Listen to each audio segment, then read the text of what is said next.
Welcome to the session on the state space analysis or the state space approach of the control system. Previously, in the time domain analysis, frequency domain analysis, and in the control system model, the approach which was used, that was the transfer function approach. Transfer function approach, that is nothing but the ratio of Laplace of output to the Laplace of input that was we are finding, but the initial conditions are not considered. That was the main drawback of the transfer function approach. That's why, to consider all the initial conditions to get the complete behavior of system, we are using the new technique that is called as the state space approach or the state space analysis. Again, there are some of the drawbacks with the classical method or the transfer function method, that transfer function is only applicable to the LTI systems, linear time invariant systems. Transfer function approach is not applicable to the non-linear systems as well as time variant system. But the state space approach, it can be applicable to the non-linear as well as time variant systems. Transfer function approach not applicable to the multiple input multiple output system. It is only applicable to the single input single output system. But the state space approach, that is also applicable to the multiple input multiple output systems with SISO. So the results of the transfer function cannot be stored digitally because the transfer function is not adopted by the digital computers. So the state space approach analysis is not like that. In the state space approach, the result can be stored digitally. So most of the part that we are using the state space approach is the matrix part, and the most of the matrix that is calculated with the help of the MATLAB. So the result can be stored digitally within the state space analysis. So these are the advantages of the state space analysis over the transfer function approach.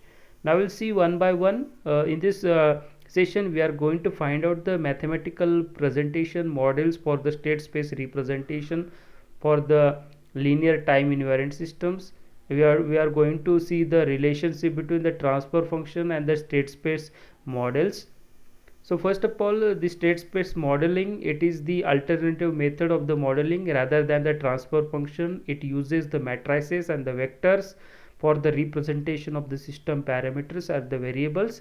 In the control system space, the state space representation, this is the mathematical model of the physical systems which acts as a set of the input output as well as the state variables.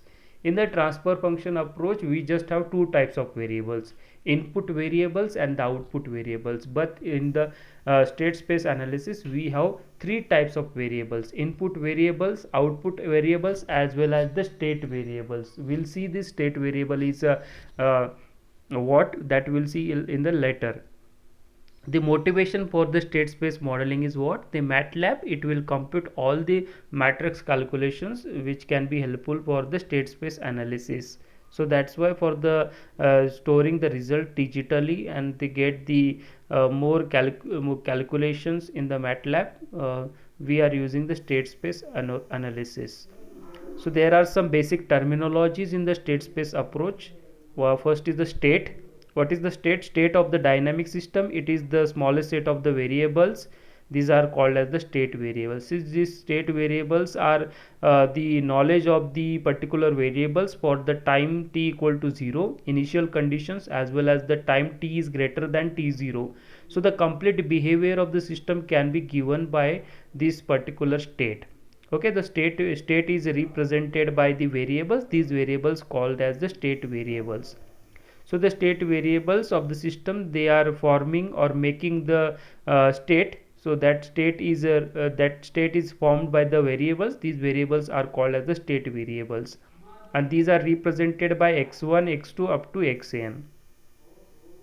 Next is the state vector. State vector, these are the vector elements, are the elements of the state variables. The n state variables are needed to completely describe the behavior of system. Means the state variables x1 x2 x3, these are the components or the elements of the one state vector. State space, what is the state space? The state vector, state space, state variables, these are all the terms related to the state space analysis. The state space means the coordinates of the axis on which the state variables are represented. That axis is represented by the state space. State space equation, it is the state space analysis equations, we can say. This is it concerned with the three types of the variables: the input variables, output variables, and the state variables. Input variables are represented by u. That can be multiple, because the our state space analysis is also applicable to the MIMO systems. So u1, u2, u3, these are representing the input variables. y1, y2, y3, these are representing the output variables, and x1, x2, x3 up to xn, these are representing the state variables. So the equation for the y1, y2, these are the output equations. So the equation of the state space is nothing but the equation of the state equation and the output equation. It consists two equations. First equation is called as the state equation, derivative of x of t with respect to t, and the second equation is the output equation. The derivative of the x of t, it is also represented by x dot of t, which is a into x of t plus b into u of t, and the output equation y of t is a c into x of t plus d into u of t. So here x is representing the state variable, the y is representing the output variable, and x is representing the state variable, y is representing the output variable, and the u is representing the input variables. Okay, and what about the a b c d, these are the all matrices which we have to find out for each numericals using the various matrix calculations.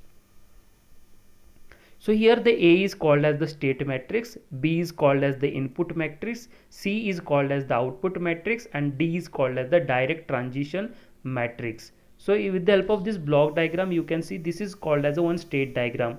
These two equations, x dot of t equal to a into x of t plus b into u of t, and the output equation y of t equal to c into x of t plus d into u of t, both the state space equations are shown with the help of this one single diagram, that is called as the state space diagram. Here you can see the x dot of t means derivative of x of t is represented by equation b into u of t, and then we have the x of t multiplied with a.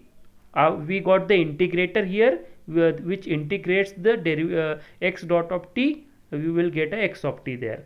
And finally the output equation, it is the combination of two equations, c of t into x of t, so c into x of t plus d into u of t. So it will show both the equations, state equation as well as the output equation, in a single diagram. This is called as the state space diagram. Okay, so there is a relationship between the transfer function and the state space equation. So we are going to find out the same. First we have to take the Laplace transform of the state equation. State equation we know that is the x dot of t equal to a into x of t plus b into u of t. While we taking the Laplace, we will get a s into x of s is equal to a into x of s plus b into u of s. Okay, so that is not in the form, so we have to get the identity matrix there. So si minus a into x of s equal to b into u of s. After solving all this, we'll get the transfer function equation from the state space equation. The transfer function g of s is equal to matrix C into si minus a whole term inverse into b plus d. This a b c d, these are the all matrices.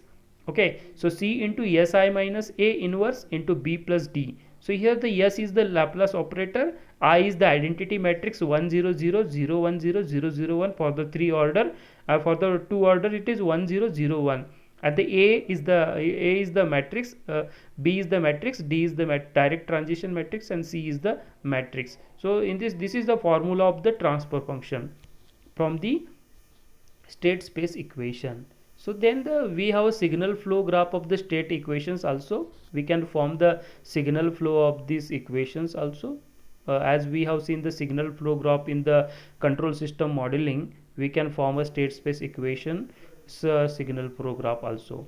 So thank you very much for watching this video on the state space analysis. We are going to discuss the very important numericals and the very important methods in the state space analysis in the next video also. Thank you very much.